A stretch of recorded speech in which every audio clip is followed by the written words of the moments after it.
Okay, so again, welcome to everyone. And then I think we can from the start play this introduction video from the European Union ambassador to the Philippines. Mm,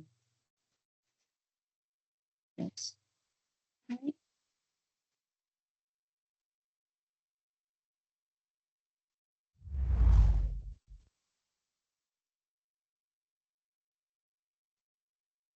Good day to everyone.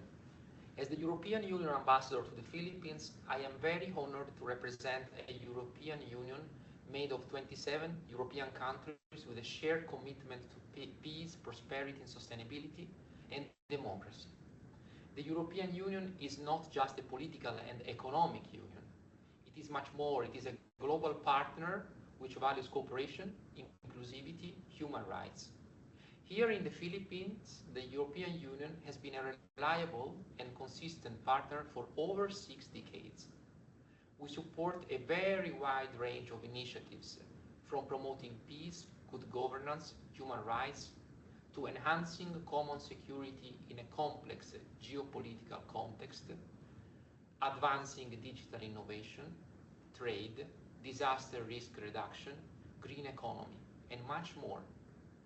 This long-standing partnership reflects our deep commitment to working hand in hand with the Philippines in building a more sustainable, resilient, and inclusive future where no one is left behind. In the Philippines, a country especially prone to hazards and the consequences of climate change, this means supporting initiatives which create real opportunities for communities, foster innovation, build resilience in the face of these global challenges. And in this context, the Philippines stands to benefit immensely from the integration of Earth observation technologies. This will strengthen the country's capacity to address climate and hazard-related vulnerabilities and will support biodiversity conservation. I am very proud, therefore, to introduce CopPhil. CopPhil is a unique flagship initiative of the European Union Global Gateway Strategy. It is managed by our team here at the European Union delegation, and it is implemented by the European Space Agency in partnership with the Philippine Space Agency and the Philippine Department of Science and Technology. CopPhil promotes the use of free and open satellite data from Copernicus, the EU space program's Earth observation component, through activities including the establishment of an IT infrastructure and Copernicus mirror site for accessing and processing Copernicus satellite data on biodiversity, on forest management, on agriculture, for example. This transfer of data is reinforced by the CopPhil training program, through which we are very excited to cooperate with institutions across the Philippines. These courses build a shared understanding of value and practical applications of Copernicus satellite data. Together, through CopPhil, we are advancing a partnership which empowers the Philippines to become a central hub for Earth observation in Southeast Asia and supporting its path towards a more sustainable and resilient future. I would like to sincerely thank all of you, the participants, as well as our partners and stakeholders who have made this training possible. Your dedication, your enthusiasm are the foundation of the CopPhil success, which is a very important joint initiative together with our Philippines counterparts. Let's remember that our progress relies on ongoing cooperation, shared learning, mutual support. The challenges in front of us are complex, this we are very aware, but it is united in purpose that we can build lasting solutions. Thank you very much.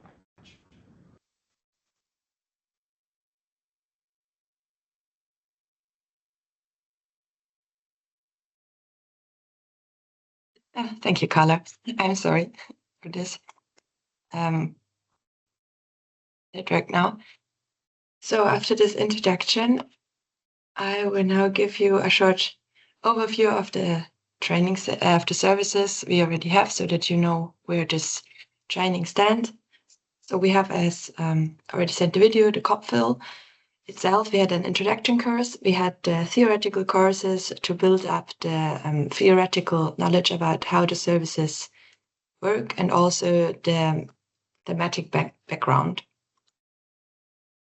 Then last time we presented you the services themselves, and today is the idea that you learn how to apply them by yourself.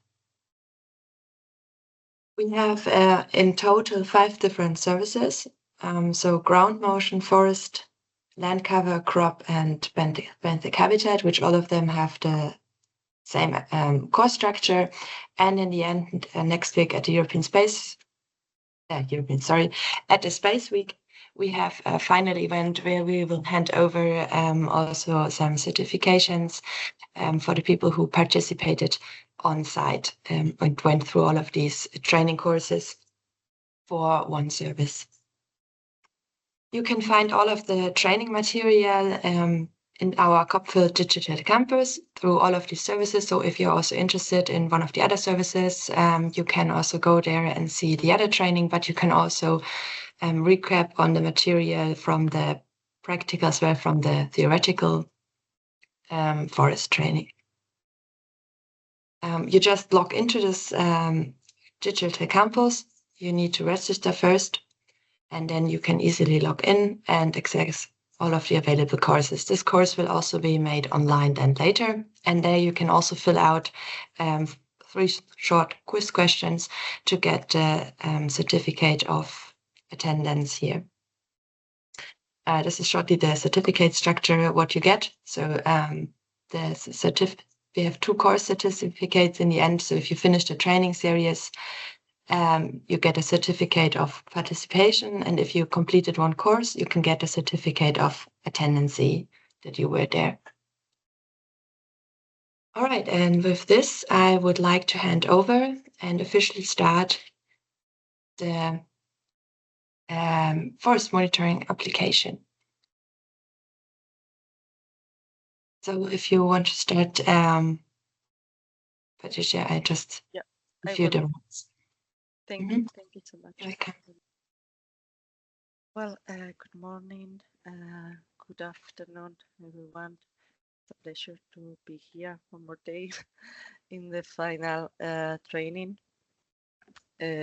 So I think more of you know me, but just in case, my name is Patricia Perez. I work at GMB, which is a Spanish technology company, and in CopPhil, we are in charge of the forest products development. We have prepared a session today to show potential application for the forest products that we have developed. So, as I said, as you know, this is the last course, and the objectives for today are to demonstrate the practical application of the CopPhil Forest products, to explore how this product can support your work, basically, to introduce some specific use cases where the products that we have developed can provide added value for decision making, policy implementation, or field operations. Then we would like to encourage participants to reflect on their own needs. So we would like to know from you what do you think about the product, how they can be used in your daily work. And finally, we would like to strengthen user capacity to combine the products, because at the end, when you are talking about application, many times you will need to combine some different products to obtain further analysis. So for the session today, we need this obvious laptop.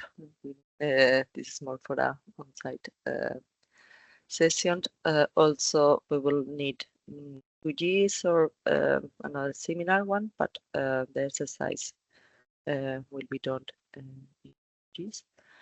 And then we have a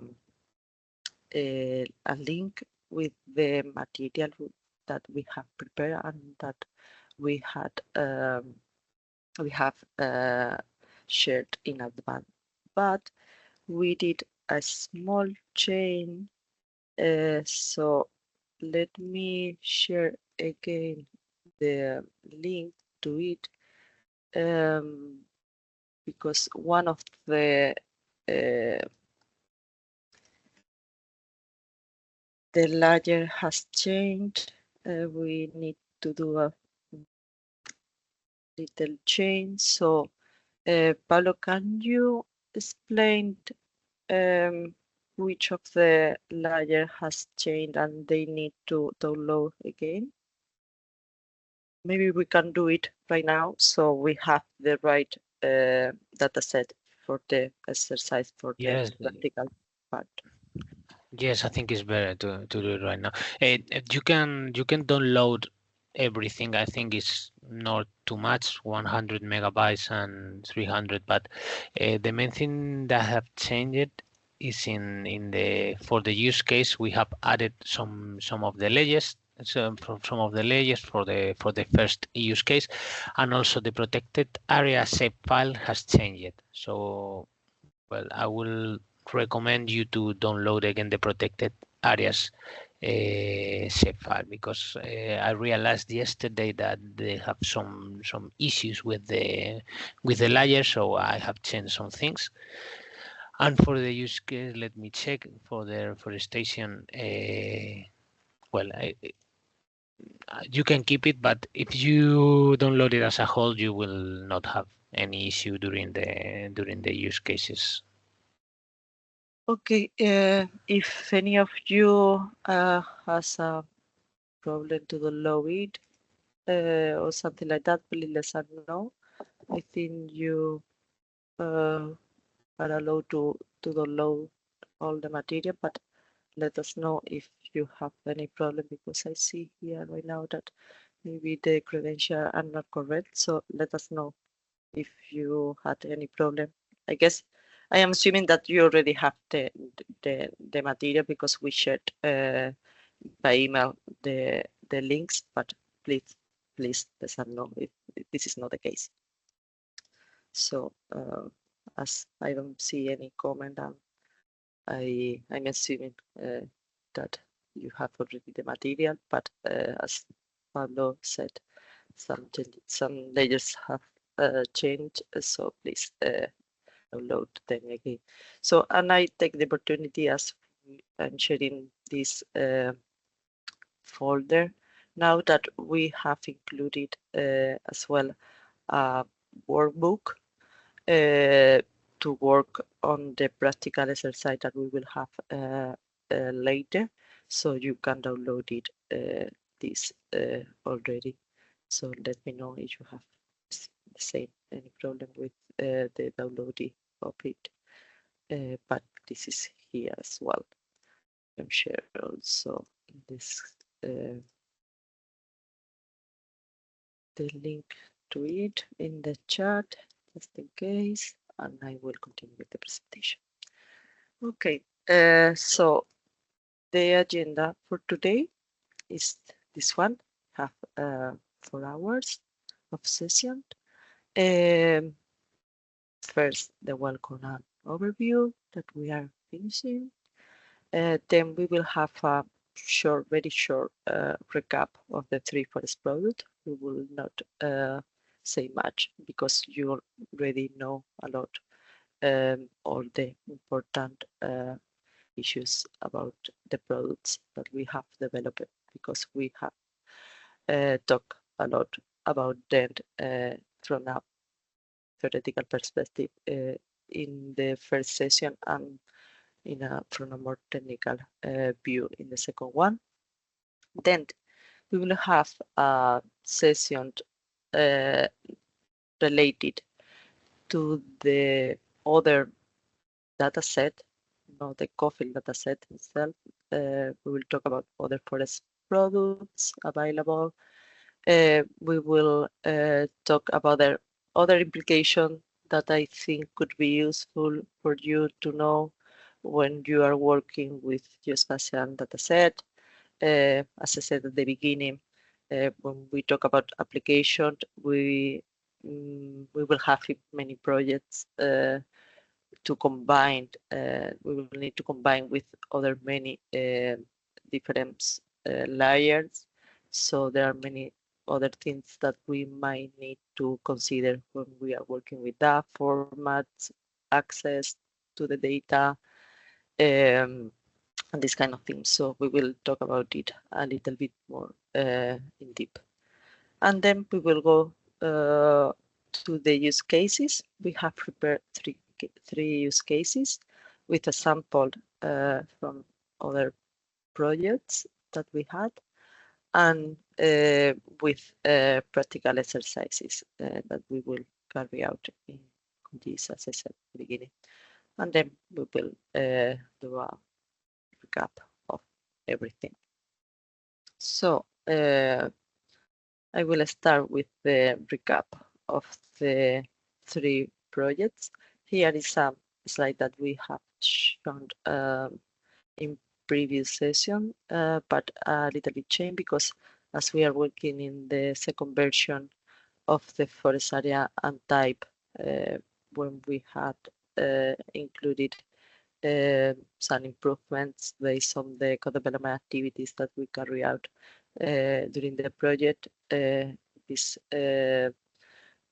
structure of the Dockers that are integrated in the platform has changed a little bit. We had included Sentinel-1 for the forest area type. So this is basically the change of it. So yes, I wanted to comment it. Then we have the forest area and type. As you know, we also base it in the requirements from the user. We are providing the same classes as the non-real and cover, open forest, closed forest, and mangrove forest. The resolution is 10 meter as the input data of Sentinel-2. As I said, we recently included Sentinel-1 as well. We are providing this annually, and we are using random forest for this.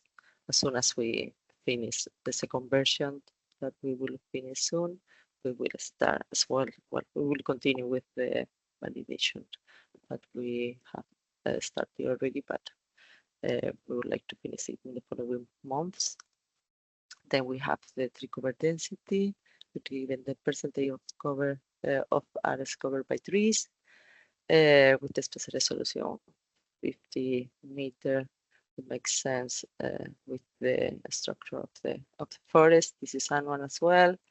For this product, we use Sentinel-2, but we use the forest area from the forest area type product that is using Sentinel-1. So it's use of Sentinel-1 indirectly. Basically, this will be the key information of the tree cover density. Then we have the forest cover chain that we basically detect the changes in the forest area extracted from the forest area type product. This is provided in 30 meters, and we are using the custom method to generate it. We are also, together with the forest cover chain, provided a layer that say the probability of the detection. So, and as we will see in the practical exercise, we would like to work with the three products to show a sample and application for all of them.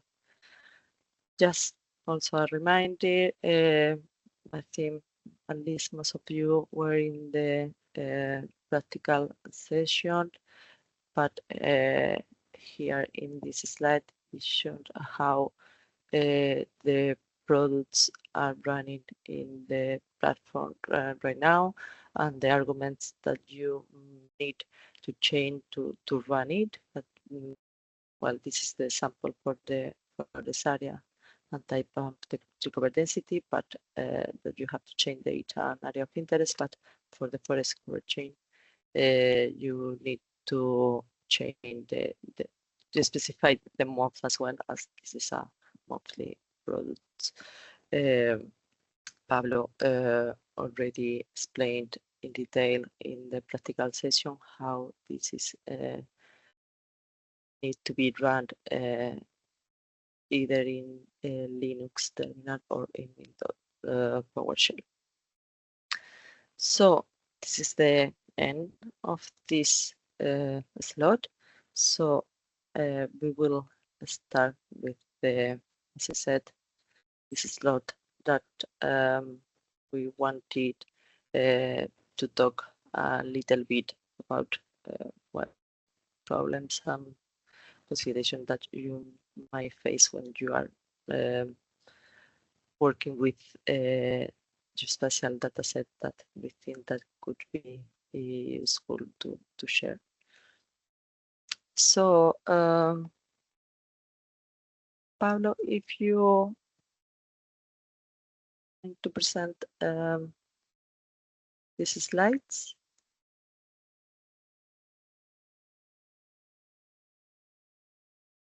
Hi, Pablo. Sorry. Yes, I'm gonna share my screen if you don't mind, Patricia.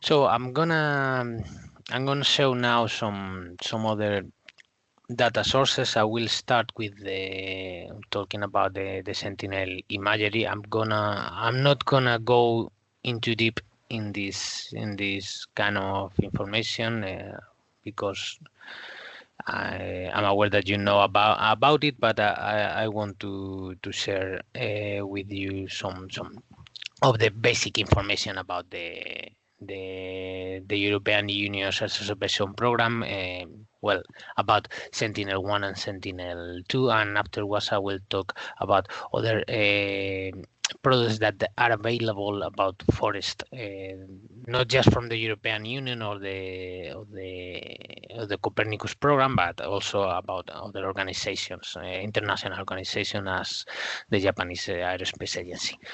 So the Copernicus program is part of the European Union. It's a program from the European Union that is operated not directly by the European Union, but it's operated by the European Space Agency, the ESA. This program allows us to get some Earth observation information. In the case of Sentinel-1 and Sentinel-2 is radar and multispectral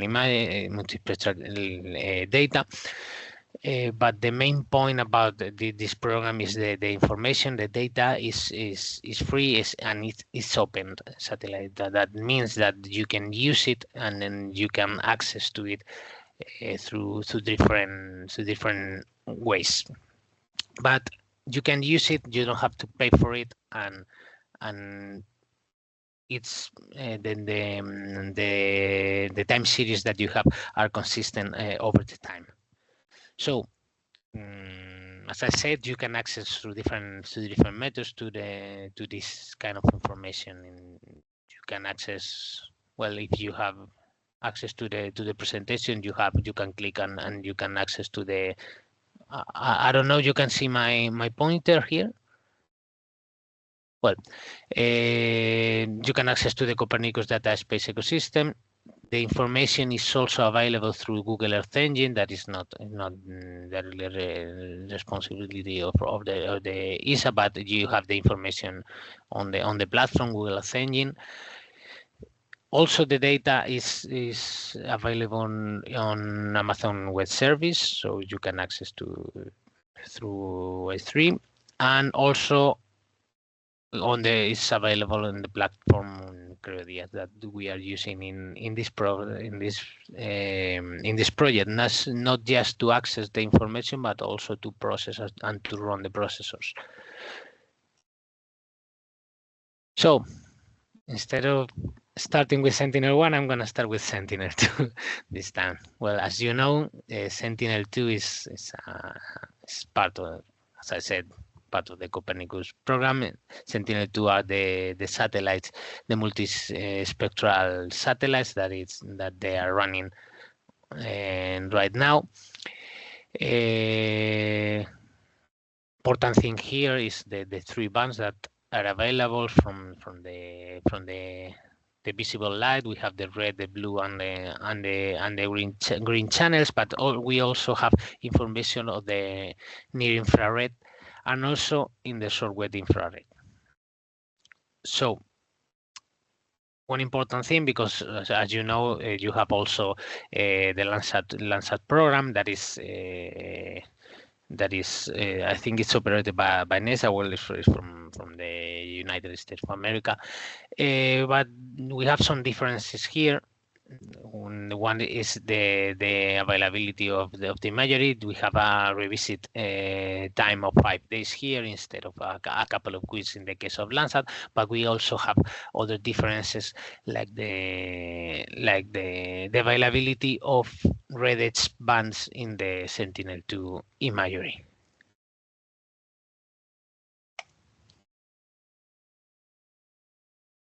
And getting into what these bands, what information these bands give us. So why are they interesting for us in the case of producing forest or vegetation products? Well, the visible band that we have in the blue, the red, and the green bands are directly related with the chlorophyll absorption in the case of the blue and the red ones. We also use the near infrared and the red edge, the bands that they are directly related with the cell structure, with a high reflectivity in the case of healthy vegetation, healthy forest. And the short infrared bands, we have 2 in the case of Sentinel-2. They give us information about some biochemicals that are present in the leaves, and also the 2 bands, the short wave infrared bands, give us information about the water content present in the vegetation. So depending on the status of the vegetation, we have different levels of information depending of the band, but not also about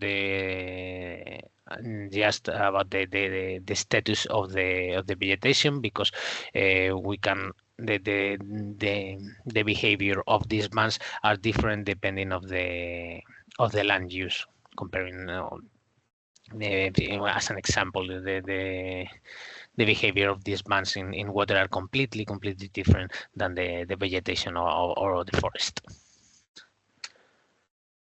So moving to Sentinel-1. Sentinel-1 are some satellites and some radar satellites, a synthetic aperture radar or SAR radar. They operate with a band C that is between 7.5 or 375 centimeters. The revisit times of these satellites are similar to the Sentinel-2, and and you have one example here of that. This image is processed, is not a raw image, but you can see is the area of Manila. It's a good example of Sentinel-1. Good things about this kind of information, radar information, is, well, comparing to the multispectral data, the optical data, they work very well, the radar, under cloudy conditions, and for tropical areas it's very important.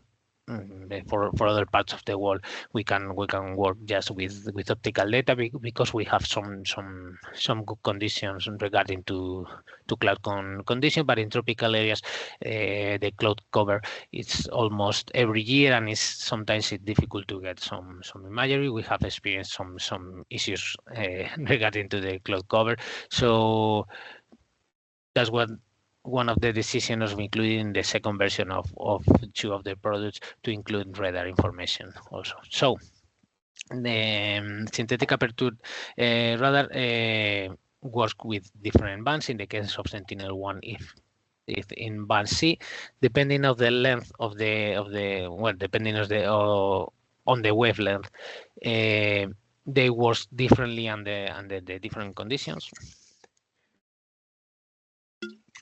So with the wavelength of the radar is on the left, you have the X band, 3 centimeters. The penetration through the vegetation is lower, and with longer wavelengths as the P band on the right, as 65 centimeter comparing to the 3 centimeter of the X band, the penetration is quite bigger.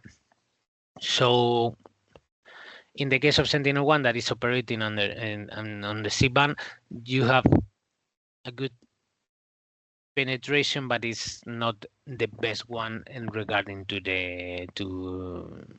for studying forest. For agriculture is better, and because there is a lot of factors that makes C-band operate better on other different. But we are using it here because, well, it penetrates on the vegetation, and it gives us a lot of information comparing with the multispectral. So they work together very well, and we are using in the next version of the two of the products. So I named Creo Diaz as one of the sources of where you can find the Copernicus data, the Sentinel-1, Sentinel-2, but it's not available just this information. You have a lot of information. You have also Sentinel-3. You have auxiliary data as the Copernicus digital elevation model. So what is Creo Diaz? As you can see, Creo Diaz is a cloud-based platform. You can access, but not just access, you can process, as I said previously. You can process the information. So this is kind of a virtual machine where you have stored this Earth observation information, and also the auxiliary data that you can use it. So it's not necessary to download the imagery in advance to process this imagery. You have also the information in different levels depending on your goals or the goals of your project. You can use one level of the Sentinel-2 data, or for example, in the case of Sentinel-1, you have a corrected information that is pre-processed, already pre-processed, so you can skip this pre-processing. So one of the things that is good about this platform is not the unique platform that you can also do it on Google Earth Engine. I prefer to use, in my case, this is a personal opinion, I prefer to use Creo Diaz. You can use it, you can access it as a virtual machine directly from your computing. So Well, I wanted to say another thing about it. That is when you hire, when you sign the contract with Cleodias or using, you can choose the virtual machines and also the RAM that you want, the processor of the machines. So you can adapt it to your goals, to your project. You can scale it if you. It depends on what are you going to pay to the company if you want a huge machine to do something. But sometimes a smaller machine is perfect for your goals. So well, it's a good way of accessing and processing the data. That's the main point, that you can do both things at the same time, avoiding avoiding uploading the imagery. So, Paula, yes, I can continue? Yep. Yeah. Do you want me to share the slides? Yeah, or? please. Yes, you can pass them. It's okay, because in this slot we will share basically we will jump from one to the other several times, so you can share it and I can tell you when I did it. Okay, here, well, we talk about Cleodias because this is the platform that we are using in the project. So we thought that it was good to see a little bit more in detail what is Cleodias, because it's the one that we are using. But when you need to access to other data that you need, you will have several options depending on the data sets. So you have the basic one, the what you can obtain your data because someone sent you a data link for the loading. You will find a data set within part of a website, something like that, when you can access it and download the data. Then you have this kind of platform portals when you can download the data. Also, as Paulo mentioned, you can process the data in some of them. So you have a viewer, probably these kind of things. And then also when you need a more is, well, no easy access, but access that you can use and implement in your workflows and these kind of things, you might need another type of services at the Geospatial Web Services that you have several one. I listed here the most common one with the different options that you have. Some of them you can check them literally from your spatial information system, and only for visualization, and also some of them visualization and download. So it depends of the what services that you are using. Then also something that is requested a lot recently in many projects is to access data through the API that well, then you can manage many data without to load them directly, and it makes many of the project easier for managing the data set that you have. Then also I included other method that like the FTPs when you access as well through these services to the data set that you need. So in the next slide,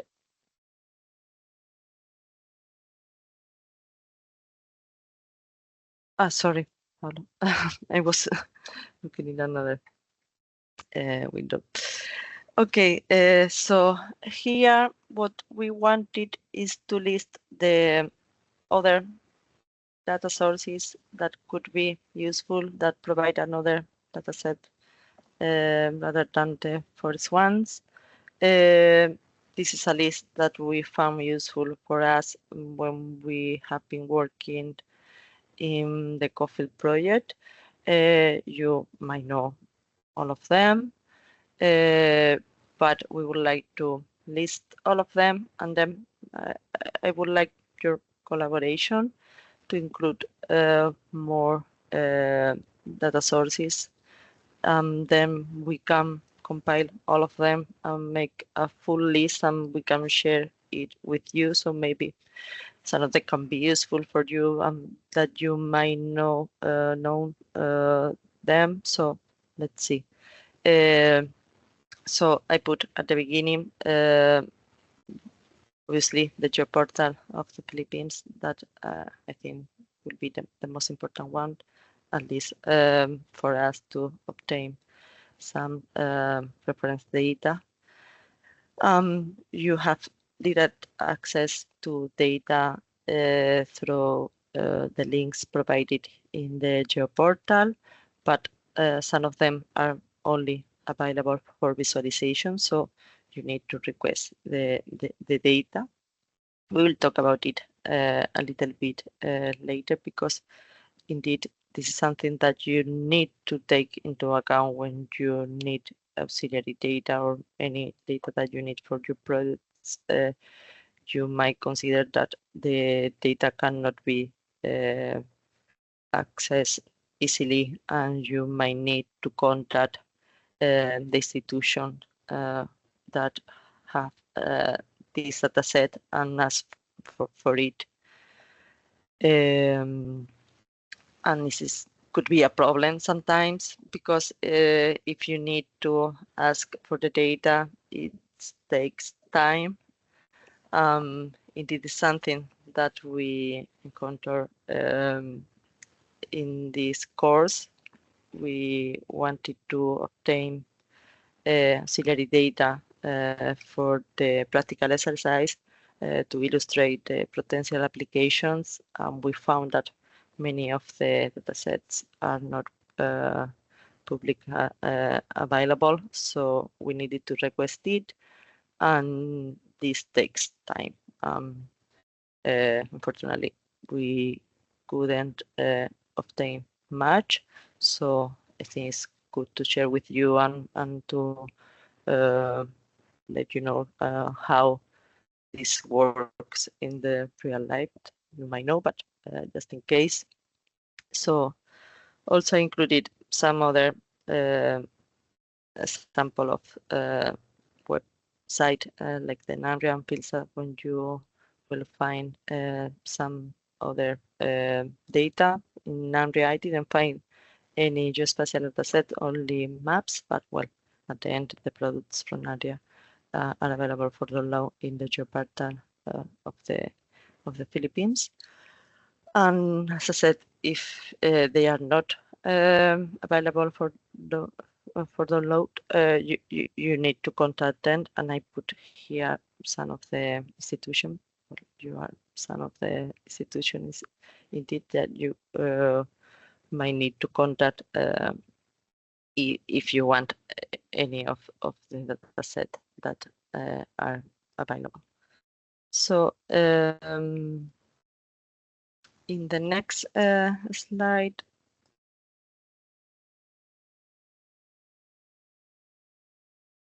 here I list some other auxiliary data sources, in this case, not only for the Philippines, some international sources. The links are included here as well.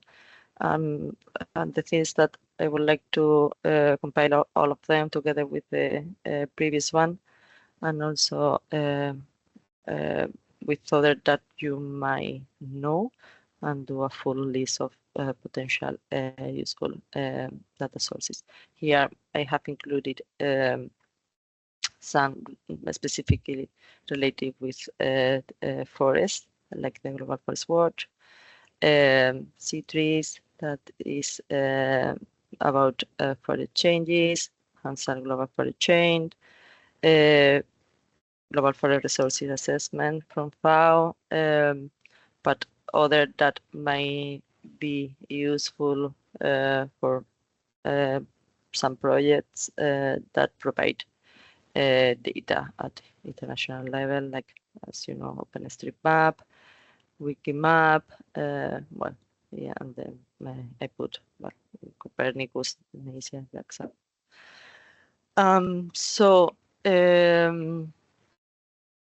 I will, let me check. If you can continue, Pablo, with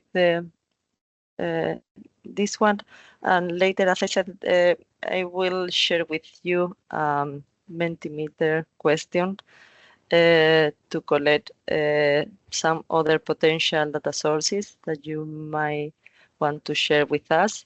And as I said, at the end, we can put all together, make this full list that we can share with you after this session. So if you want to have it, but we will finish this part of the forest other products, and I will ask you for that. But as I said that, just in case if you want to start to think about other potential data sources that you are using in your projects. So, Pablo, please. Thank you, Patricia.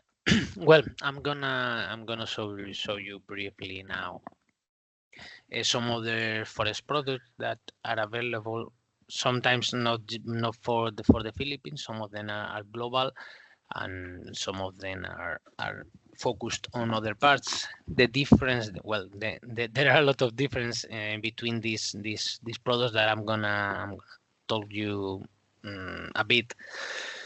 There are so many differences between them, but the main difference comparing with the products that we have developed for the Philippines, that our product is directly trained and prepared to run for the Philippines. So they are adjusted to the type of vegetation, also to the atmospherical condition as the cloud cover, as I named previously.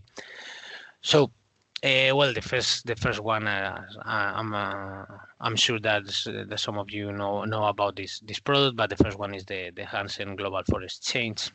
This is a global product that is based on the imagery of Landsat, the time series, and the main thing about this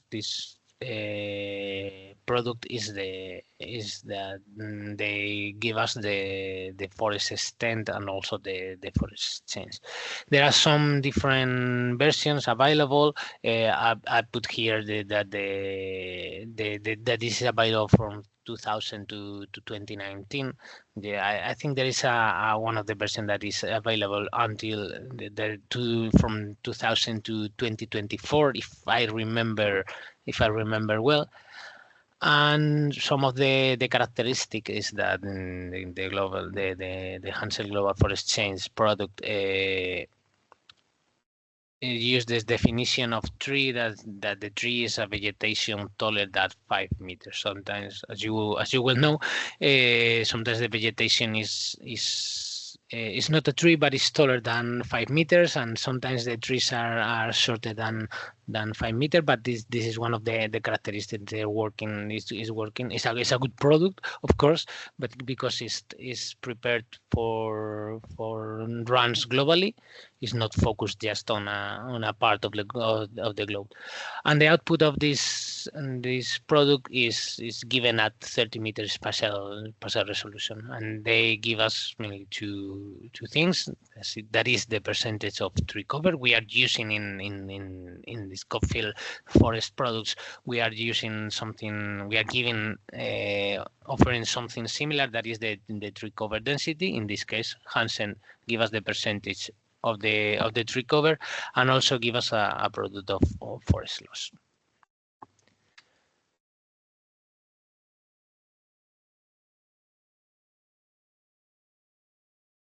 Oh, sorry, I missed this one.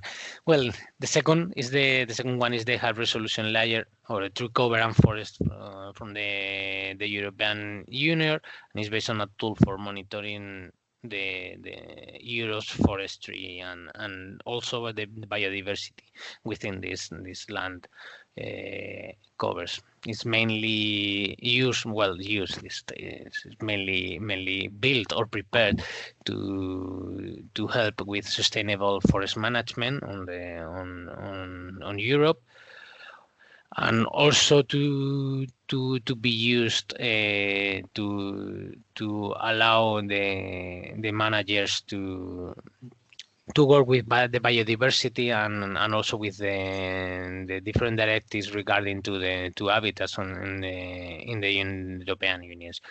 It's also used for different things, as you can see on the slide. But the main thing is that the main product that in this high resolution layer tree cover and forest for the European Union, they give us the tree cover density, the same as our products, but this time this is prepared to work under European conditions, European weather and European different kinds of vegetation.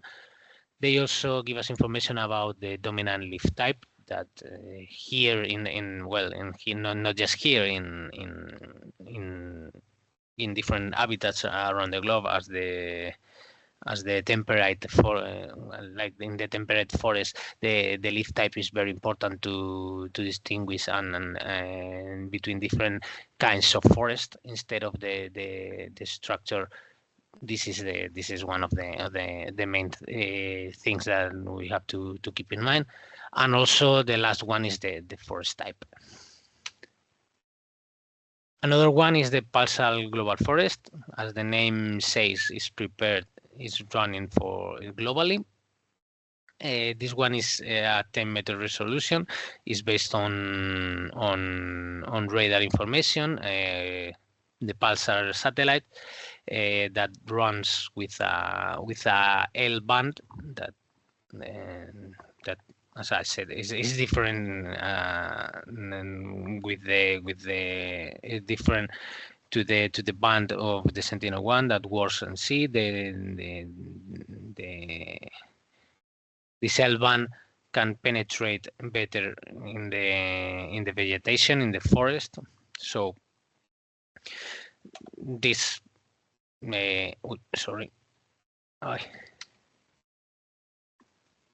this is running on the satellite Dead Sea, and it was one of the first global forest map at this kind of resolution, this high resolution at 10-meter size of pixel.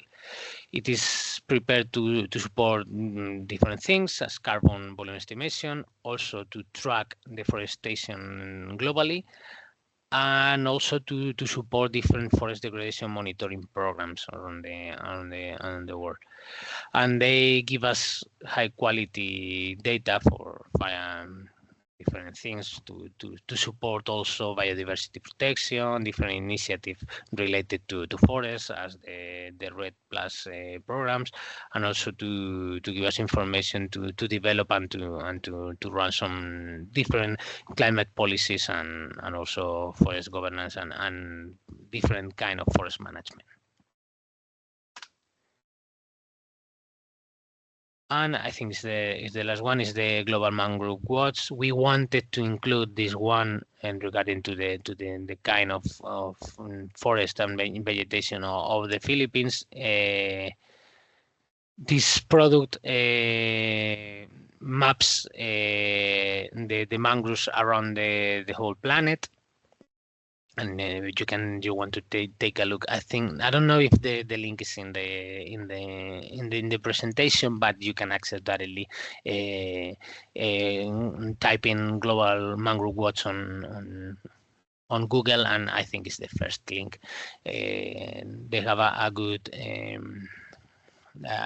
platform to look for this kind of information and give us some different information and to the coastal ecosystem monitoring, climate change adaptation, and different things. It's also very useful to different studies of biodiversity, and also, but mainly for habitat mapping. And as the previous ones, they are very useful, all of them very useful to support national reporting, the different programs regarding to forest and other environmental issues. So Patricia, you can please continue. go to the next one. I will do the Mentimeter at the end. So let's finish the presentation for this slot, and we will see it in the final. Okay, so other consideration that you might need to take into account when you are working with geospatial data, either if you are generating the data or if you are using other dataset. So I found that these key points could be useful to mention. One is the metadata. That indeed could be a nightmare because there are many standards that you might need to follow per principle, Dublin Core. In Europe, we have the SPIRE directive. Then you have the ISO. So in the metadata, that is basically the information about the data, you have suppose that you will need to include, if you are generating the data, all the key information. So the user that are working with you, data have the key information about the data sets. So you need to include how you are generating the products, the restriction, the key information about the temporal coverage, resolution, description of the data itself. So many key information that provide the user to the data what they need for reusing it. So another thing is the formats of this metadata is also something that is changing a lot. We have been using the XML format, but it's been changing a little bit. So probably changing to something related to JSON or other format that are more machine readable format is something that is requested by the standard. So it basically this is a whole war, the metadata itself. So it's something that when we are working in different projects, we have to add that to the requirements of the projects related to the metadata. One of the things that is included in the metadata is the license. So it's something that you have to take into account for sure when you are using it, because sometimes maybe the use is restricted to some uses and you cannot use it for free and to use it in any way. So you might need to take it into account, and also when you are providing the metadata of your product, you need to specify the restriction of your products. If your product can be used for free for everyone, or they might need you might need to add any restriction to it. And something that maybe it's obvious, but it's something quite important at the end, because we manage data that are quite heavy. So you need a proper organization of your data. You need a backup, so you don't have any problem with the data set. You need that they are compatible with the tools that you are working in. So sometimes it could be obvious, these kind of things, but they are important. So you might need to take into account.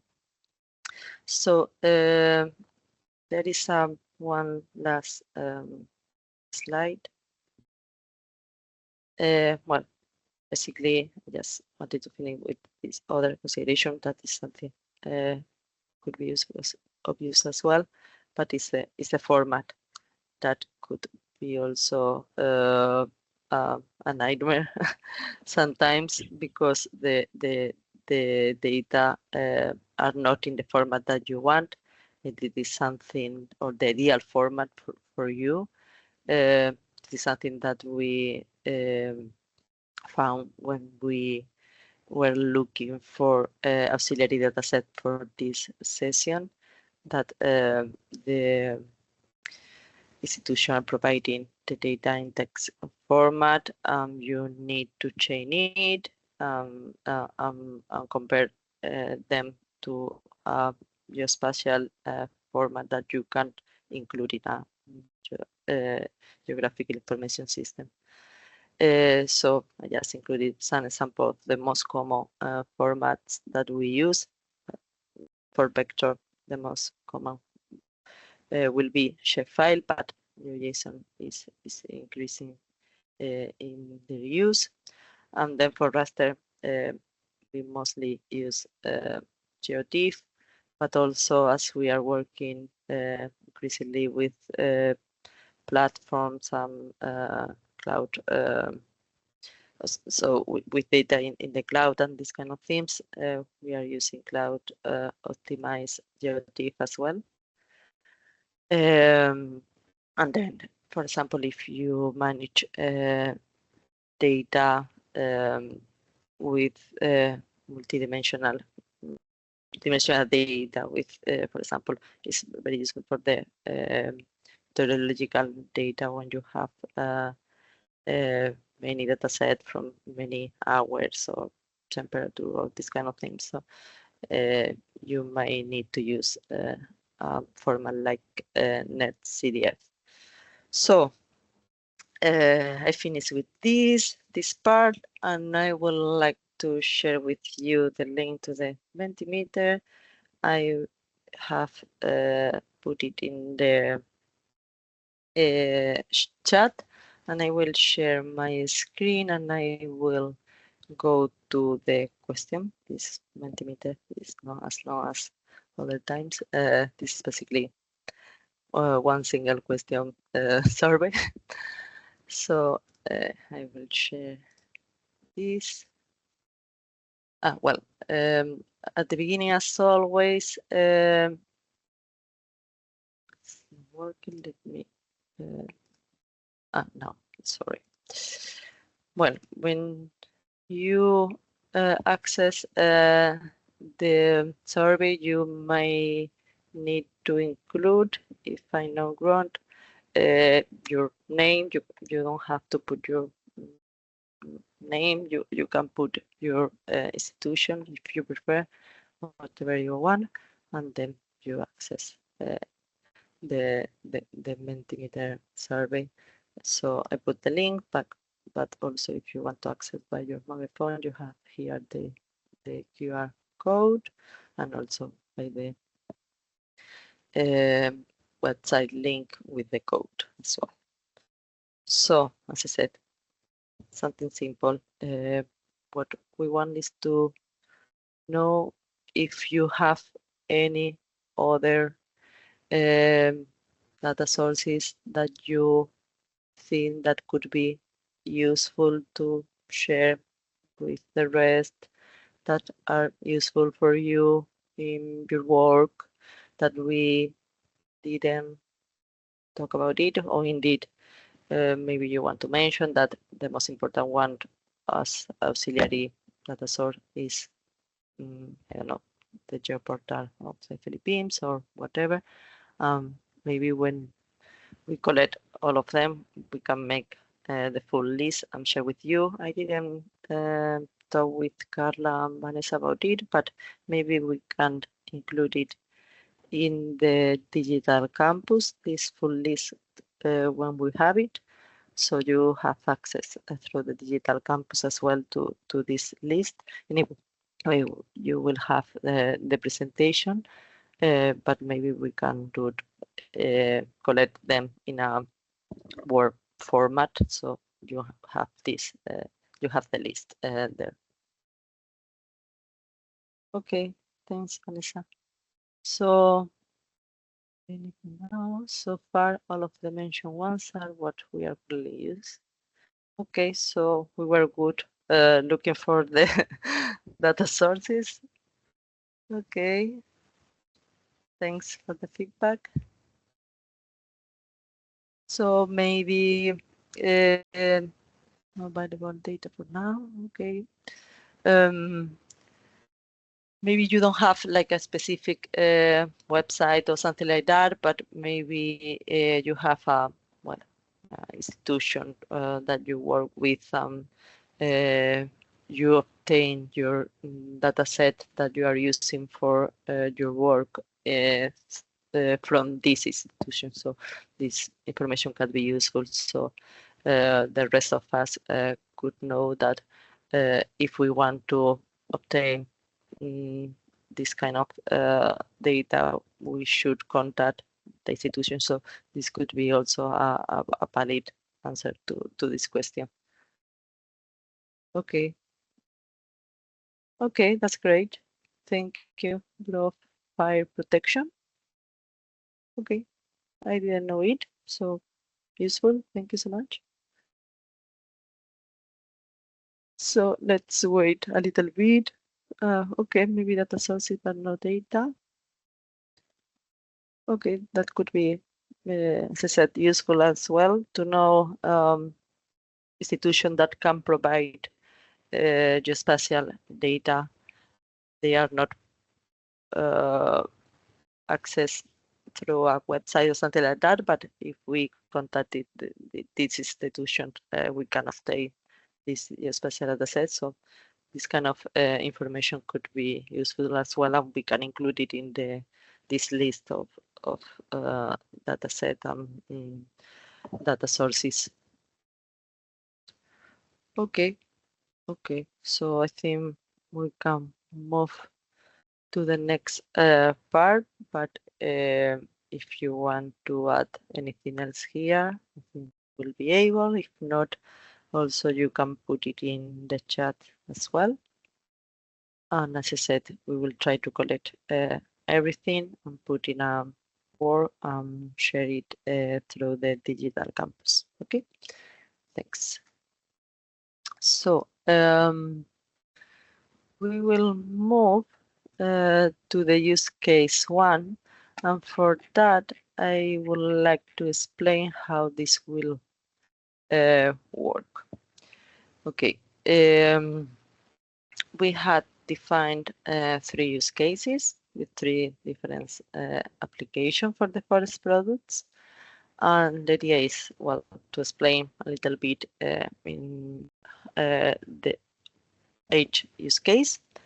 We will have a practical exercise that will be conducted by Pablo, and then Angel will explain some real example from other projects. So, but also we have, let me share the screen again with the workbooks that you might already have. Well, this is, let me in a better way. Okay, this is the workbook. Basically, what we want here is that you can include the outputs of your exercises in this kind of sheets. So there will be some parts that have been already completed, but other need to be completed by you. So we will show you more in detail. So for example, for the use case 1, we have this first part about the description of the use case. This use case 1 is about deforestation in protected areas. So you have here the description. You have here the materials that we will use. Indeed, in the folder that we share with you, you have the materials included in each of the use case folder. Then the tools that we have already commented, the objectives of the exercises, and then here you have the step-by-step exercise. So, but Pablo will guide you on this. And you have here, well, the summary of these steps. But as I said, we will check one by one. And then you have here the part that we would like that you fill it when you are working and completing the exercises. So you have here the part of the outputs. Paulo will explain here what is needed to be completed in each of the part. And then also we have a part of the conclusion that you are obtaining through the exercise, and we would like to ask you as well for other potential application that you found for the products that we are using in each of the exercises, and then you can give us feedback about if you have encountered any issues when you are conducting the exercise. But please, at any time, if you have any question, you can tell us talking literally by chat, whatever. So please don't be hesitate to do it. And the same for the use case too. We will explain later what happened with the use case 3. So I think we can start. So Pablo, I will let you know to start with the use case 1, if you don't mind. Yes, I'm gonna share the screen. Okay, thank you. Do you have any question before starting with the exercises? Okay, so I guess everything is clear. Thank you. Go ahead, Pablo. Sorry. Okay, so I'm gonna, as Patricia said, sorry. Well, the objective of these use cases, the main objectives of all of them, is to show you some uses of the products that we have developed in the CopPhil project. In our case, and then the forestry products with the forestry products. So the first one is is one use case. We could have shown you a lot of different examples, but in this case we wanted to use. We have some of these some of the layers of protected areas, and we wanted to show you how both the forest cover change and also the forest types could work for getting some information about this kind of areas, these protected areas. So the first one, well, I think I'm gonna move to this file, to the protein. So we have the material that we have available is a 6-month time series of the product of the forest cover change. Is one of the files that you will find in the folder. Represents the change that have been spotted for 1 month. So if I remember well, the time series starts in the month of March. I don't remember right now the year, but it's not important at this point. So it starts in the 3rd month of the year, and it finishes 6 months later. The other information that we had is the forest area and type for a year. This is for they are both of these layers, the forest cover change and also the forest area, are for the same tile in the island of Mindanao, if I remember well. And you also have available the protected area shape file. This file is modified from the original to fix the area that we are working in. So you need a QGIS program. Also, you can do it on another GIS program like ArcGIS or others, but I will recommend to do it on QGIS. This manual, this step by step, is prepared to run it on QGIS. So what do you have to do here, or what are the objectives? First of all, the objectives is to quantify. The first one is to quantify the forest areas in this style that have been changed over this period of 6 months inside the protected areas, but also outside the protected areas. Is to quantify them. This is the first and the second objectives, and the third and the fourth objectives are to quantify the extent of the mangrove for this style. As you can read here, the selected area is the tile that you have in the name of the files, and also to quantify the area that of the mangroves that are located inside the protected areas on this tile. So you have 2 parts in the exercise. We move to the point 5, the step-by-step practical exercise. The first one is for the forest cover change. Is you can read. You have a lot of instruction to do it from the beginning to the end. And for the second part, the third and the fourth objectives, you have to do it for this forest area and types. It's a bit easier. It's not a complicated use case, so you can do it for the forest area and type following the instruction that you have previously for the forest cover change. So I'm gonna excuse me, sorry that interrupt you. Can you change it like the dots of the bullet points by numbers? I think I forgot to change it. I think it could be useful to follow the steps, and if someone is getting lost in some of the nice. Okay. Thank you. Okay, I'm not gonna change it. It will start on the point number 5, but I think to spot if your needs is helpful.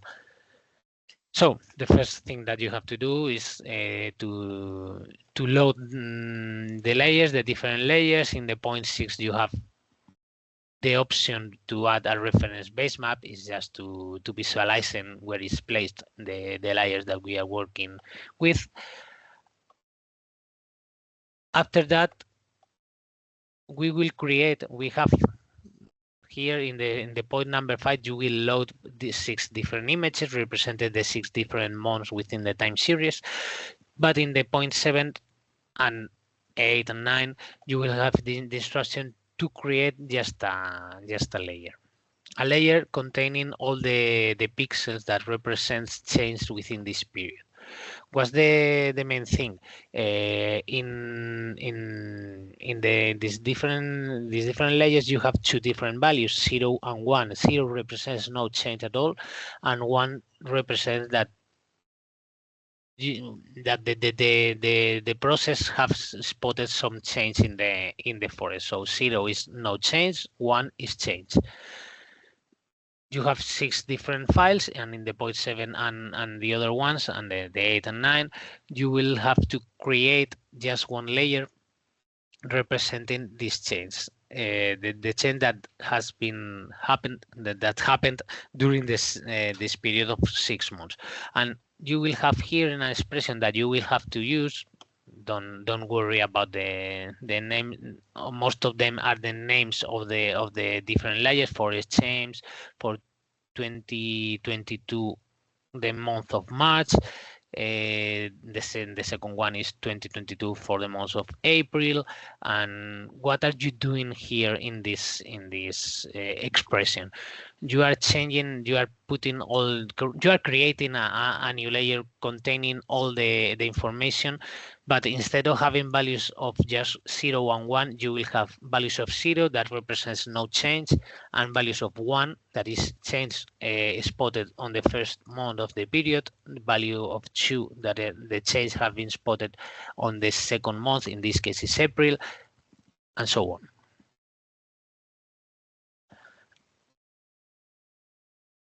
After that, you will have to follow the next step to visualize to represent this layer properly with different colors. You can choose the color that you want, but these colors are representing dates, months in this case, and you will have something like this. This is a zoom in of the layer representing different dates. I don't remember well now. We haven't. I didn't put the layer here. The purple could be the month of March that this forest has been changed from forest to no forest. In the month of March, for example, the green light green is for the month of April. The yellow one is for the month of May, and so on. You have 6 different values from 1 to 6 representing the 6 months within the period.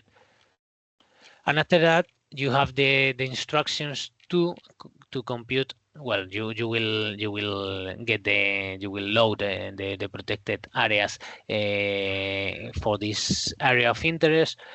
So you have to generate a report to get these different values. You will have once you have the report, you can get the information about the different pixels. That is the area represented by the pixels that has been under some different process of change, deforestation, of fires. We are not telling the difference between the one we have been spotting just change from forest to no forest. So you will have this information about the area representing for the different days. You have to sum it, and you will have to divide the area represented. You have this information on the report, but you have to divide the area, adding all the area for all of the months, and divide it by 10,000 instead of having on. I think, if I remember well, it's in square meters. You can divide it by 10,000. You will change it to hectares. So you will have to, after that, you will have all this area for the change in this area of interest, that is the tile. We are working at tile level right now, but you will have to clip the raster by the polygons of the protected areas. You have the instructions here for QGIS, and you will have to do the same to generate the rastered layer unique values report to have this information, just not for all the area that you have generated here, but afterwards you will have the same for the protected areas. So here in outputs you have a small table. You can put the information that you have, the total area in hectares, also the area inside of this is just for this exercise. And after that you can follow this and do it for the mangrove areas. So it's 8:34. I think you can start. Please make some snapshots. So take some pictures about your progress to put it here also in outputs, not just the numbers on the table.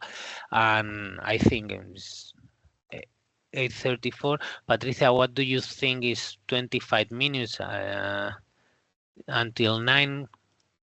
And during this time you can do it, and I will be here. If you have some questions, we can do it together.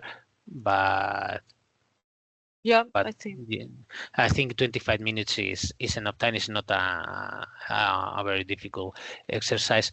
Well, it depends on your computer, the time that it will take to create the mask layer, but the processes here are very quick. So we give you 25 minutes to do it. If you have any question, I will be here. I don't know if you can use the mic, but I will be checking the chat during this time. So go ahead and. Sorry. Yep. No. No. I wanted to say just that if you finish earlier, please let us know, and maybe we can chat in the middle of that time to see how you are going, and if, as Paulo said, you have any issue, we can see the exercise.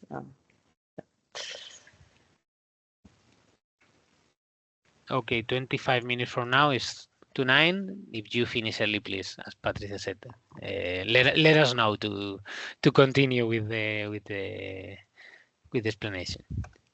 Mm-hmm. The idea is, well, you do the exercise and also you feel it if possible. Maybe you can share with us exactly. Sorry, thank you, Marian, for that. Yeah. So I'm 9, sorry. 3 I'm in still in the Spanish time. yeah 3 in the Philippines. Thanks for that. So you feel it in the workbook, your results, your comments, share with us. This will be the idea, but please feel free to share it if you want. And I will shut up now. Patricia and Pablo, I think there are some questions in the chat if you want to have a Sure, look at it. I'm typing. Okay. Sorry, because I think maybe it's easier if I put it in the chat. Well, but basically, the first part is the forest, is the product name. The second is the tile, the number of the tile of the Sentinel-2. Then is the month of the forest chain data. Then you have the production date, and the final one, I'm not sure. Maybe.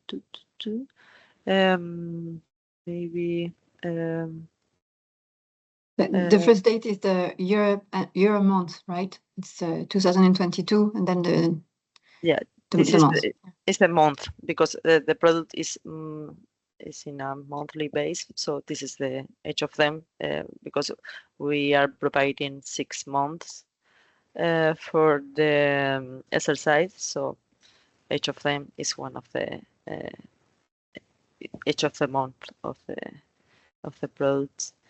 But I'm not sure. Let's see if Paulo can say about the last part. That I'm not sure. It should be the production date. I think it's 2025, July 24th, and then a time. I think it's just an this automatic. Is yeah, but the other part is something related to the also the production date, or Yes, is the name of the product for exchange in this case, followed by the tile 51NZJ.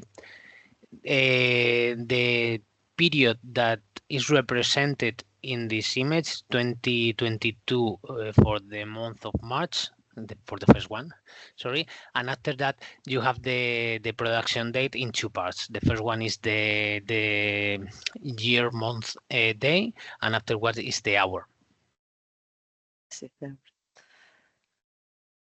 so probably this will not be the final name convention that we will use. Indeed, it's something that we have talked internally within the consortium.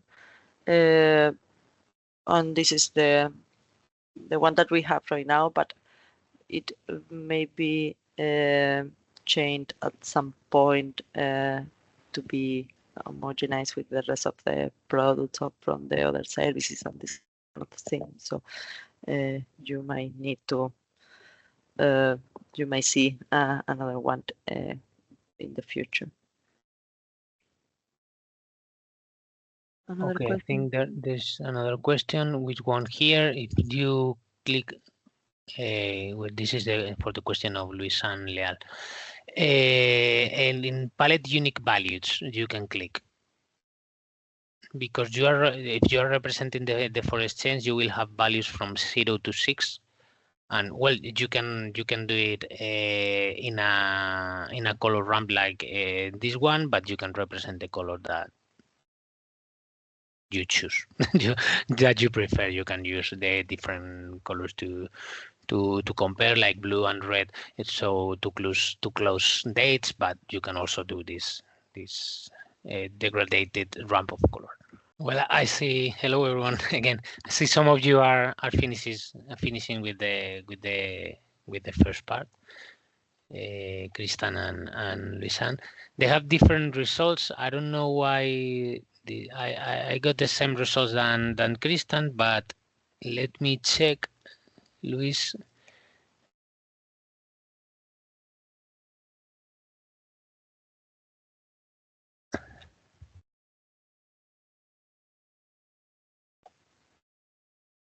Yes, Christian is giving you the answer. Thank you, Kristan.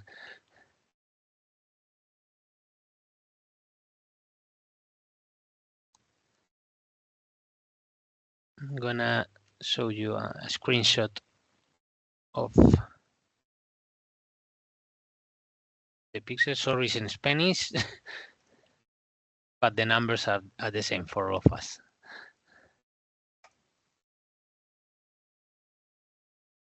This is in square meters. You have to divide it by 10,000 and you will have the 2.07 hectares.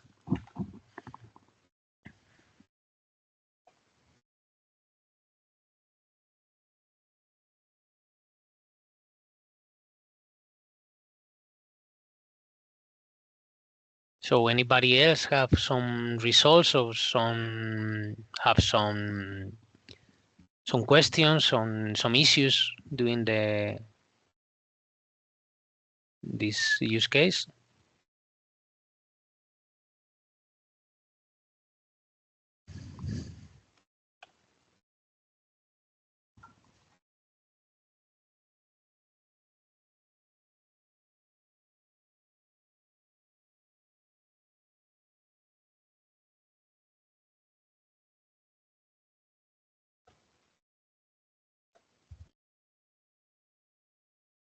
Comment, meanwhile, about the data that we use it for the protected areas.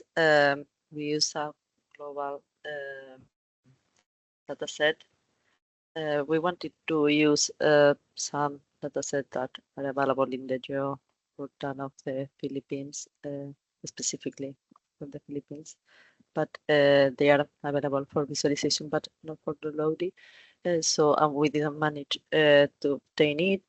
Well, this is another example, as I said previously, about what the issues that you found when you are looking for data set. So sometimes it's difficult to obtain the data that you want on time. So it's a real example of it.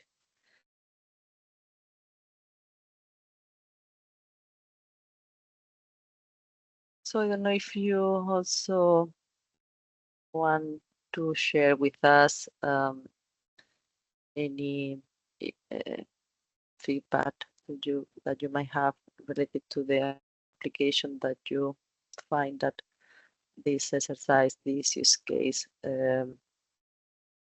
could have for you would be great as well. If also if you, when you have your workbook filled, maybe you can share with us. I think you can upload the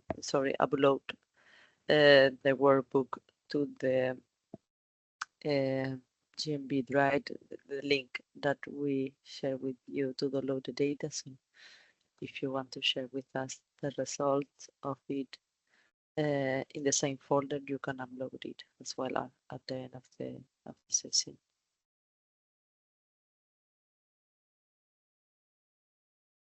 So for the rest, anyone else that want to share with us, maybe if you have encountered any problem, we can check the specific steps there.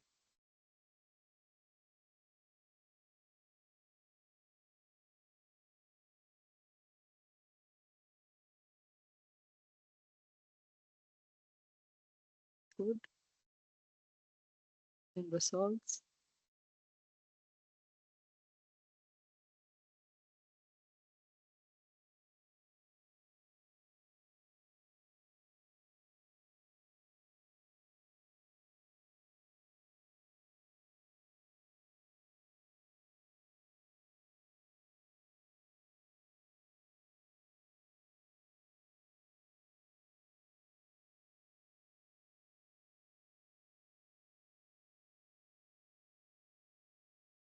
Okay, so maybe we can make a break, especially for the ones that were working.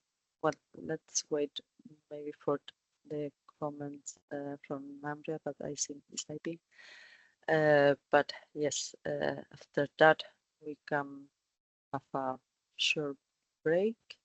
With respect to the agenda, I think that we are a bit delayed, but no worry about that because the other use cases will be shorter.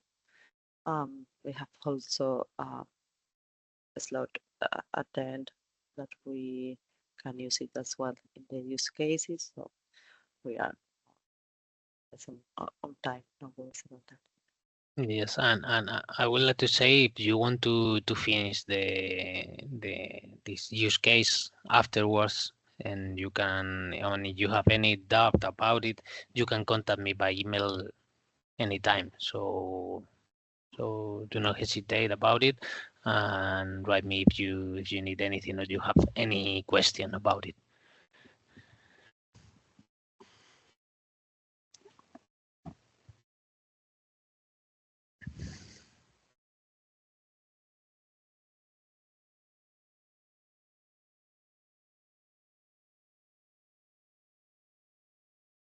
So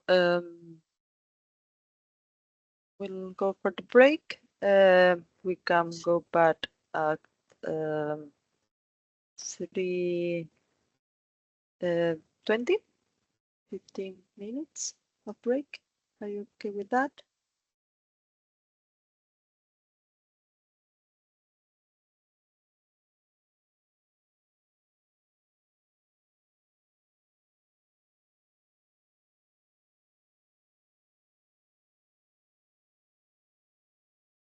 That's it. So see you. Bye. Bye. Hello, everyone, again.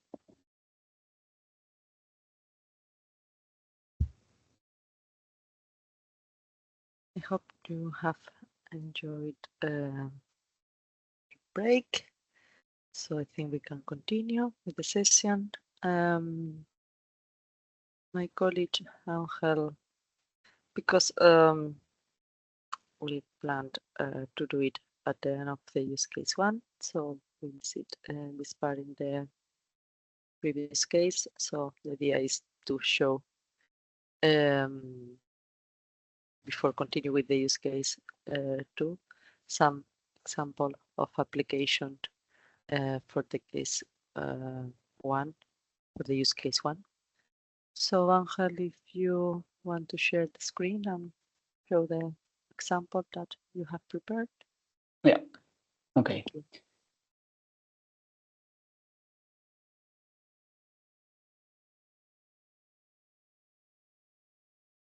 So, okay, this is just to give you a couple more examples of advanced use cases of the deforestation product. So these are a bit more complex than the one we have seen, but we are only going to show you how it looks like the result. So this is a study we made in another project. We used a very similar deforestation algorithm to this one we are using now in CopPhil for monitoring long-term forest loss in the Peruvian Amazon. So this is a very interesting use case of this type of data.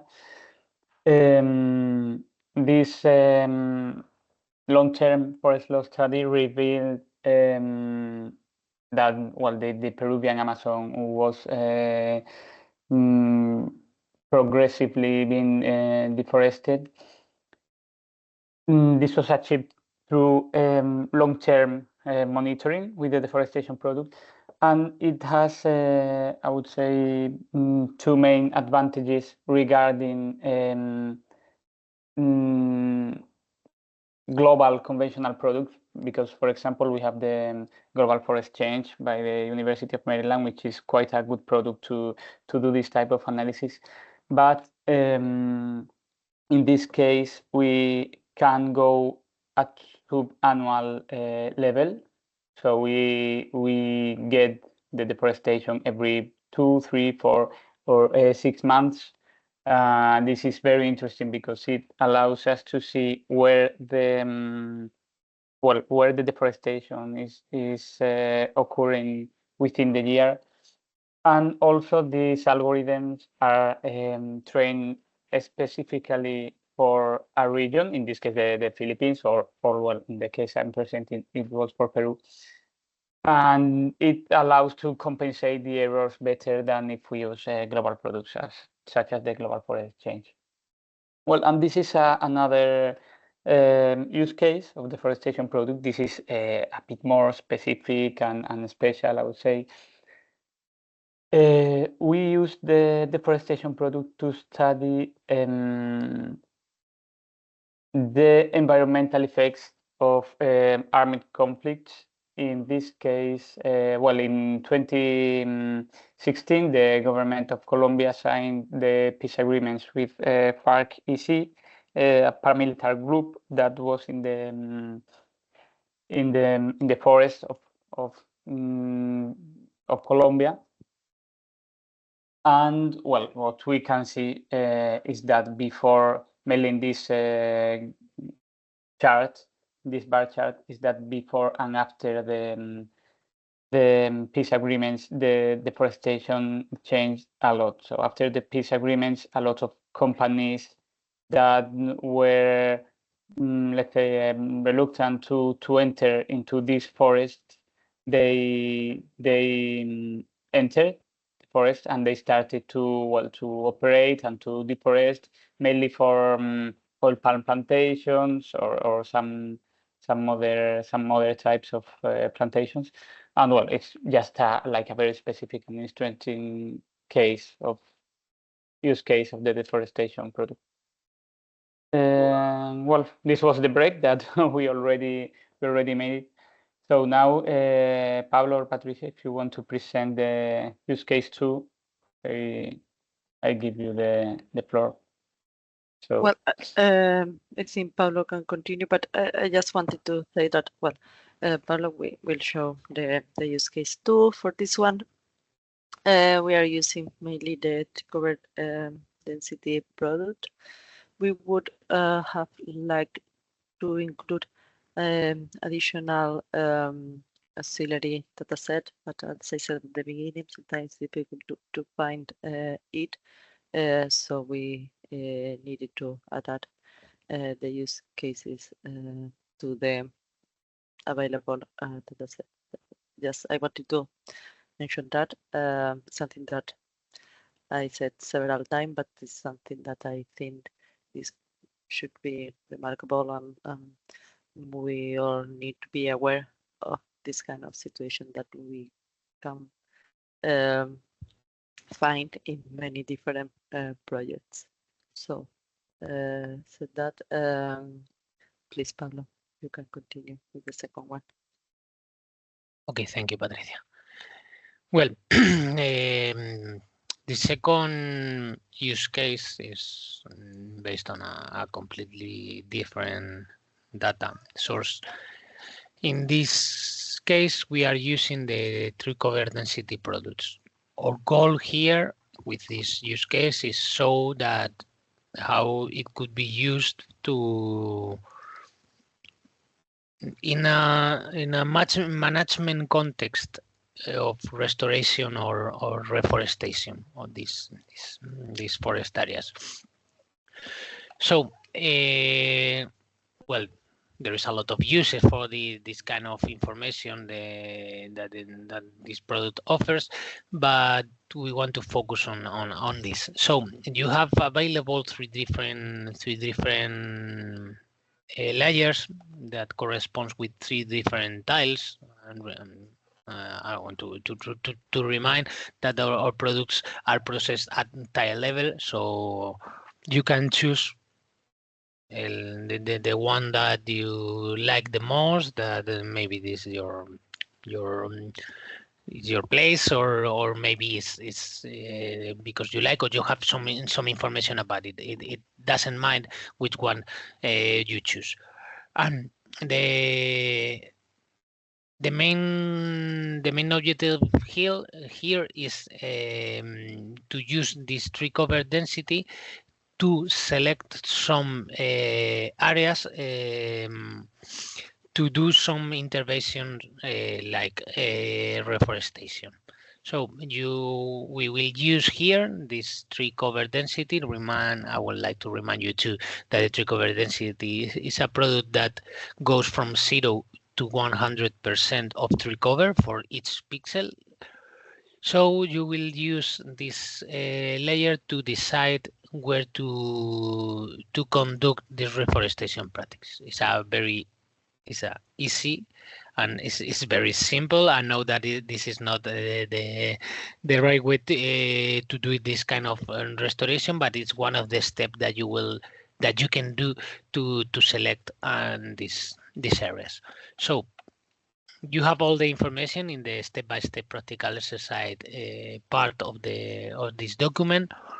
You have to decide which one are you gonna use. You can do it for the three of them if you want. You load the layer, and we are doing thing. We have done it before in the previous use case, so I think in this one is gonna be quicker. You have to represent it with the different colors. You have prepared a style file that you can see here. The name CopPhil TCD style version 3 is prepared to be used on QGIS. So after representing it, you will filter you have to decide values. Remind 100% is a means that the pixel is covered.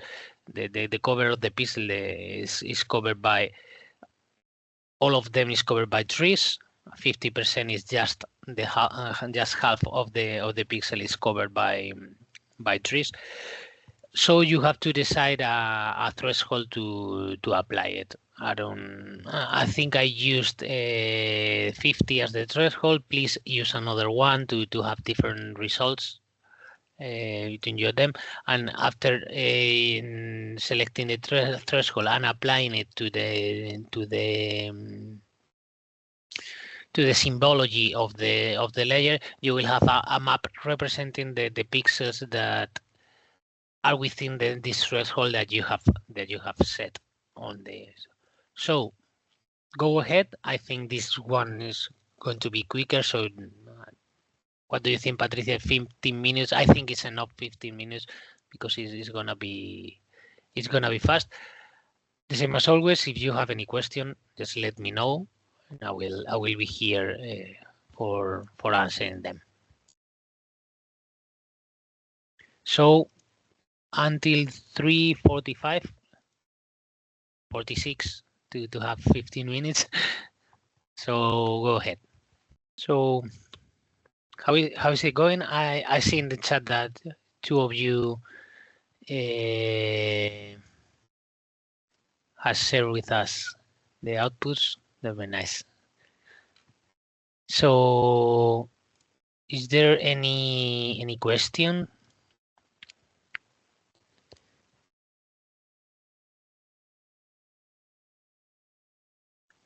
So there is no questions. We can continue. Angel's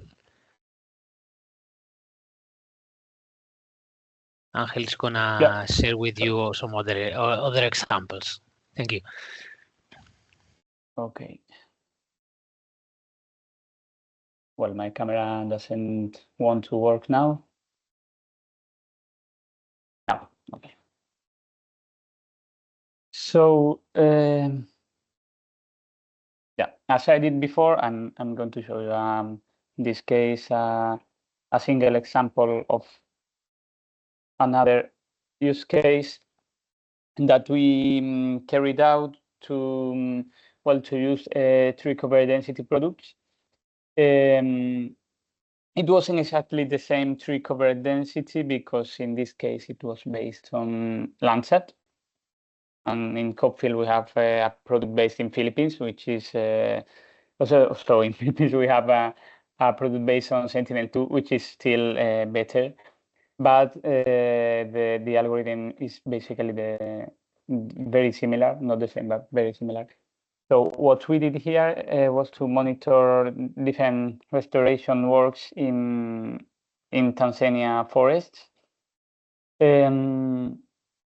Well, it was a region in Tanzania that was degraded and especially affected by some severe wildfires between March and May 2019, as you can see here. So what you see is always the tree cover density categorized. And well, we can see it was a forest. Here it was the first, we had the first wildfire, then a second one, also, different farmers were here planting crops, and starting in December 2019, they started to reforest the area. And well, what we can see is that, yes, after starting in 2020, we can see an increase in the forest that is can be monitored using the tree cover density. So it is a simple but useful example of the tree cover density product. Now, well, we pass to the last use case, tracking extractive or illegal activities. So, Patricia, if you want to present a bit the use case, and later I will give more details. Yes, thanks, Angel. We were thinking about the use cases that we could show you, present to you, that could be that we thought that could be useful somehow, and we found that this one, tracking extracted from illegal activities, that is something that we did for other projects, could be of interest for you, but unfortunately we didn't found any additional data set that we can use for that. In this use case, was key to have something related to that we can combine with the products, with the forest product that we have. And unfortunately, we didn't manage to find something like that. So, but we wanted to keep it and to show that if you have the data, it could be possible to do it. So just we wanted to present you from a theoretical perspective what we thought that the use case could be. But we will not have a practical exercise for this. So what we can provide is well, the explanation of some examples that we had from other projects, and with that we will finish it. So Angel will show it, and also will show some other examples that are not related directly with the use cases that we presented, but we think that they were useful to show the potential application that the forest product could have. So, Okay. Angel, your turn. Okay, so well, as Patricia said, unfortunately we didn't have the necessary data to run this use case, but I will just show you an example that we carried out in another project, just for you to help you to see the usability of this product at the end types of application that we can do. So this was a use case of monitoring illegal deforestation in Colombia.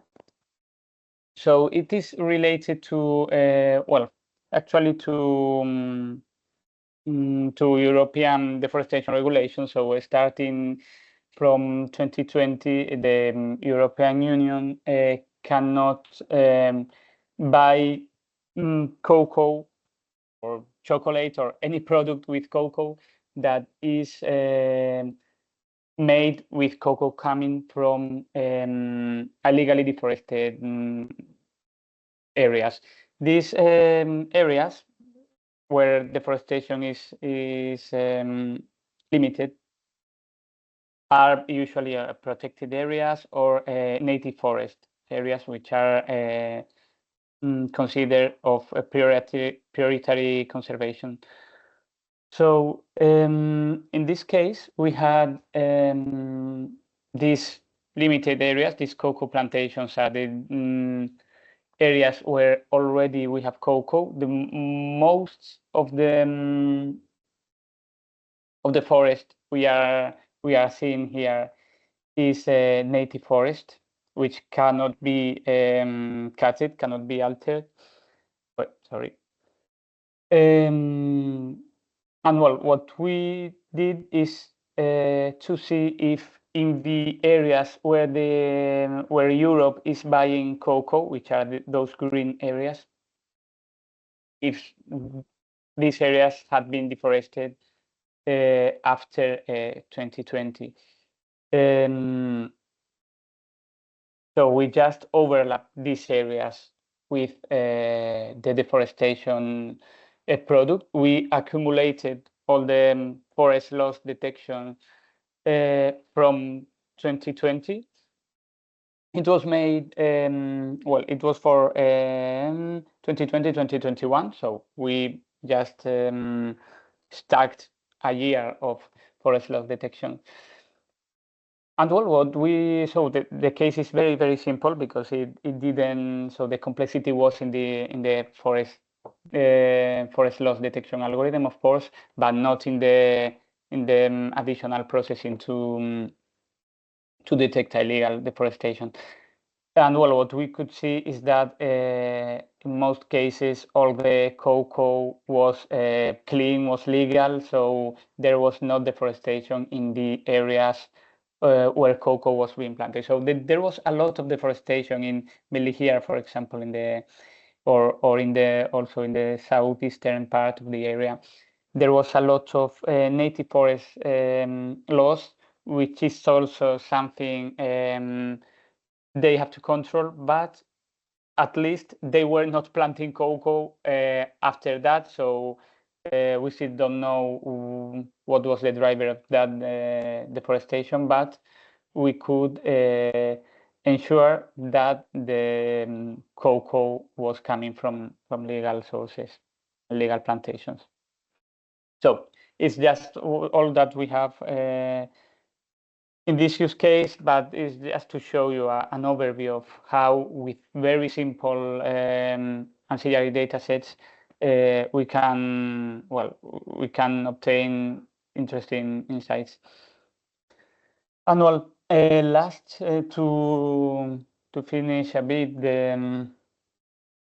this training session, I'm going to show you some other potential use cases. In this case, these are a bit more complex than the one we have seen before. So we are not only using a simple forest loss detection product, nor tree cover density or a forest type a product. We are using other sources, or we are advancing the in the complexity of the algorithms. But the common point of all these applications is that they start with the same data as the CopPhil products, or the CopPhil Forest products, and they all use some of these CopPhil products. So either the forest types, tree cover density, or deforestation. So this is just a simple example of how the forest types product can be further, let's say, built with more complexity, with higher complexity. So we can have classifications of more detail. In the Philippine case, we have open forest and closed forests, but we have been able, using the same principles, to go further and classify dominant species in small regions. It's true that it would be hard to do for the whole country of the Philippines, which is huge, but it's interesting that using the same principles we can go to maybe to some regions of the Philippines and do get some more detailed classification about dominant species or specific vegetation types. This is another case that we carried out this was in the Czech Republic, so in Central Europe, nothing to do in vegetation terms with the Philippines, but I suppose I'm sure you also have some pest problems, because it's it's a natural thing. And what we did here was just to assess the damage caused by a forest pest in forests of the Czech Republic. And what this has in common with CopPhil products is that the main input, or one of the main input, are Sentinel-2 images, but it is also very important here to develop a forest types product before, because it helps us to center the let's say the anomaly analysis on those areas where we know that the forest is prone to suffer the attack. So in this case, this is the barbital is an insect which attacks this specific tree species, the Picea abies. And what we did is to develop a forest types map as the mangrove one we did for the Philippines, but only for this tree. And then we were able to to distinguish, just studying changes in vegetation indices and in tree cover density. We were able to detect the damage caused by the insect. Of course, this can be done on the field, and it's always going to be more precise, but this can be used in big regions, in large regions, very fast, and it just helps to save costs of field campaigns. This is a very similar case, but in this case we are monitoring the draw the damage caused by drought. It was in Croatia, also in Europe. And well, it's very similar than the previous one, but in this case, we were centering in other forest types, but and well, also the damage detection was a bit different, but the basis was the same. Another application of the forest types product is the biomass and carbon stocks monitoring. Because we can build some systems to estimate above ground biomass, for example, using regression models, using SAR data, also with optical. But what is very important always, again, is to have a forest types map, because, for example, I don't know, the above ground biomass in mangroves has nothing to do with above ground biomass in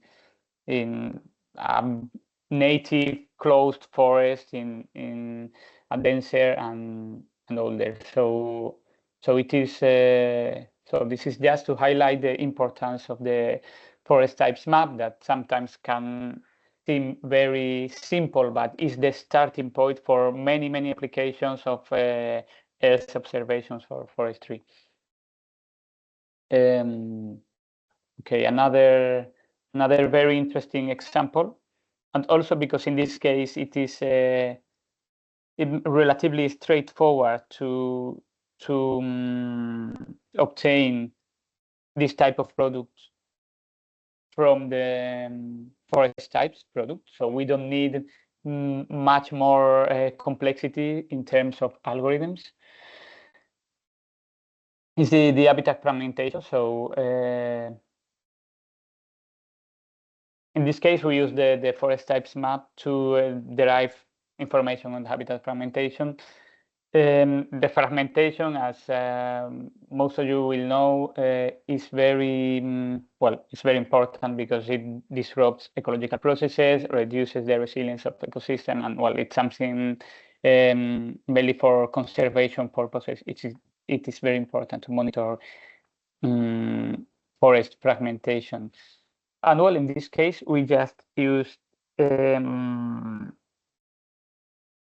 forest types product. So we just, in this case, we just grouped the forest into a single group because we didn't need to study the fragmentation of a specific forest type. But for example, you could study the fragmentation of mangroves, for example, if it is important in some regions because mangroves are protected or whatever. And it was actually made with software by the JRC, the Joint Research Group of the European Commission. It's called the software is called Guido's Toolbox. So if you are interested, I can send you a link. It's full open, free, and it's very interesting to study habitat fragmentation, but also other landscape ecology, a lot of landscape ecology metrics, and it's something. It's another interesting application of the forest types product. And this is a bit more. This is it's not so close to the developments of CopPhil, but it's also an example of potential application that can be done with this type of products. So in this case, we were asked to develop a pruning recommendation system for power lines. So we had the right of way of power lines and a border zone where we cannot find any vegetation, any forest, because it can collapse with the wires and provoke a lot of problems. So we just did a forest mask, and with that forest mask, we just computed the overlap with the